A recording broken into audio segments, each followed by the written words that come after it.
तो 14 तारीख को हमारे जो डिफेंस मिनिस्टर हैं राजनाथ सिंह, उनके द्वारा एक स्कीम लॉन्च की गई है जिसका नाम है अग्निपथ स्कीम नाम से रिलीज की गई है, जिसके की तहत हमारे जो तीन मुख्य सेनाएं हैं, एयरफोर्स, आर्मी और नेवी, उसके अकॉर्डिंग कॉन्ट्रैक्ट बेस पे जो 4 साल के लिए जो सैनिक हैं, जो सोल्जर्स हैं, उनको रखा जाएगा। और उसके बाद 4 साल के बाद अगर उनका टेन्योर पूरा हो जाएगा, उसके बाद लगभग 25% जो सोल्जर्स रहेंगे उनको आगे के लिए कैरी किया जाएगा, और जो 75 सोल्जर्स हैं उनको वहाँ से बाहर किया जाएगा या फिर वो उनको रिटायरमेंट दिया जाएगा। तो आज की वीडियो में हम इन्हीं सब चीज़ों के बारे में बात करने वाले हैं कि इस जो स्कीम है इसके प्रावधान क्या क्या हैं, इसके अकॉर्डिंग क्या क्या नुकसान हैं, क्या क्या फ़ायदे हैं। हालांकि इसमें जो फ़ायदे हैं वो ज़्यादा गवर्नमेंट को ही हैं, और जो नुकसान है वो आम सोल्जर को ही हैं, जो लगभग जो 75% जो सोल्जर बाहर होंगे, नुकसान ज़्यादा उन्हीं का है। तो जिस हिसाब से पूरे देश में अभी प्रोटेस्ट चल रहा है इस स्कीम के चलते, तो उस हिसाब से हम लगा सकते हैं कि युवाओं में कितना आक्रोश है इस स्कीम के से रिलेटेड। तो बाकी लगता है कि ज़्यादा नुकसान ही है, क्योंकि प्रोटेस्ट भी काफ़ी मतलब भारी मात्रा में हो रहा है।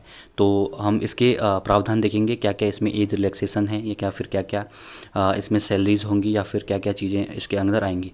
तो सबसे पहले 14 तारीख को ये अनाउंस किया था हमारे जो डिफेंस मिनिस्टर हैं राजनाथ सिंह जी ने, 14 मई को, कि अग्निपथ नाम से योजना आएगी, जिसमें 4 सालों के लिए कॉन्ट्रैक्ट बेस पे सैनिकों को, तीनों सेनाएं जो मुख्य सेनाएं हैं उसमें 10 हफ्ते से लेकर 6 महीने तक की ट्रेनिंग दी जाएगी। और जो इसमें जो सोल्जर सेलेक्ट होंगे उनको अग्निवीर नाम से जाना जाएगा। ये सबसे पहले इस स्कीम का प्रावधान था। दूसरा क्या था इसके तहत, इसका उद्देश्य क्या है? इसका मेन उद्देश्य गवर्नमेंट का फ़ायदा है इसमें ज़्यादातर। हम अगर आप इस स्कीम के प्रावधान देखेंगे तो इसमें गवर्नमेंट का ज़्यादा फ़ायदा है। मैं आपको एक मोटा मोटी बातें बता देता हूँ। लगभग जो गवर्नमेंट है वो लगभग अपने जो डिफेंस का जो बजट है उसका 28% हिस्सा जो है वो जो सोल्जर्स हैं, आर्मी में जो अभी सोल्जर्स हैं उनकी सैलरीज पे इन्वेस्ट करती है।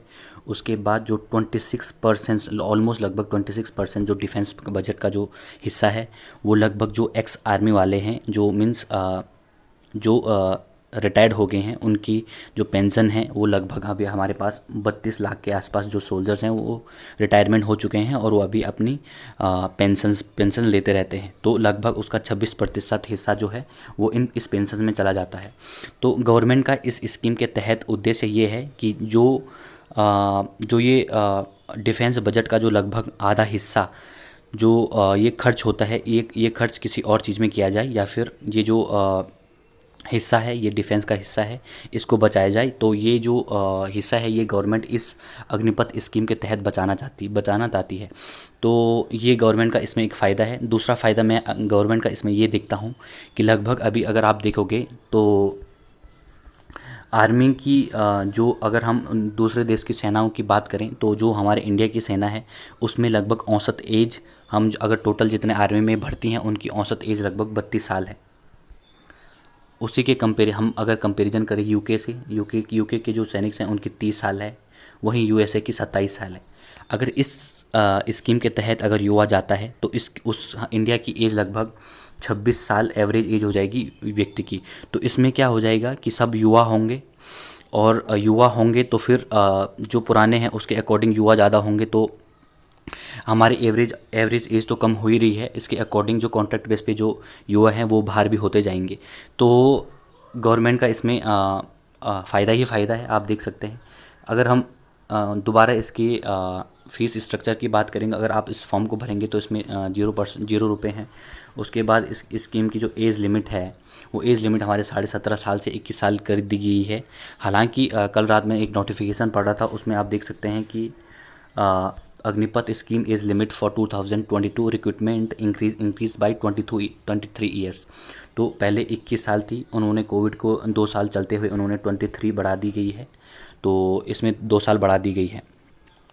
तो एक इसमें गवर्नमेंट के फ़ायदे ही फ़ायदे हैं यार इस स्कीम में। तो फिर इसकी क्वालिफ़िकेशन की बात करेंगे। दूसरा क्वालिफ़िकेशन ये है कि लगभग आपको 10th पास होना चाहिए।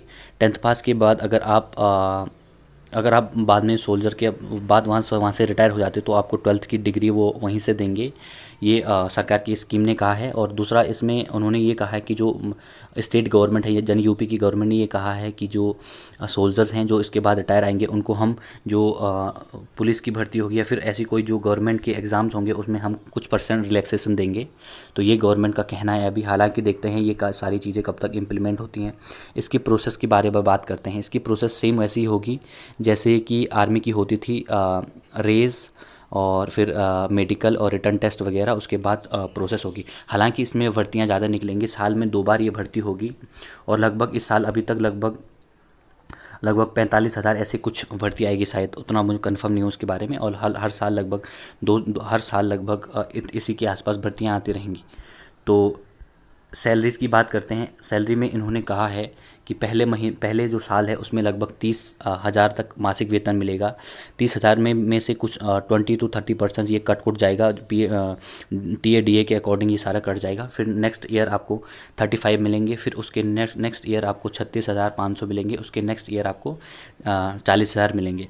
और लगभग 30% जो अग्निवीर हैं उनको जो कॉर्पोरेट फंड है उसमें कटौती की जाएगी। और 4 साल के बाद लगभग 11,71,000 रुपये आपको मिल जाएगा। 11 लाख, आप 12 लाख लगा सकते हैं, 12 लाख आपको मिल जाएगा।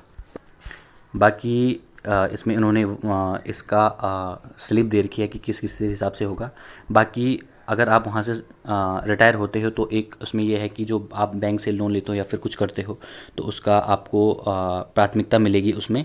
और बाकी उन्होंने बहुत सारे प्रावधान दे रखे हैं। बाकी तो मेन इसमें इस स्कीम की जो दिक्कत है वो ये है कि लगभग जो 25% जो लोग सेलेक्ट होंगे, जो आगे के लिए 4 साल के बाद आगे के लिए सेलेक्ट होंगे, उनका तो बढ़िया है, वो तो निकल जाएंगे।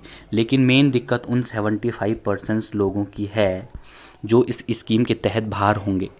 अगर ये 75% लोग बाहर होंगे, क्योंकि मेजॉरिटी लोग तो बाहर ही होंगे, क्योंकि आपकी प्रोबेबिलिटी तो बाहर होने की ज़्यादा है क्योंकि कंपटीशन ज़्यादा है।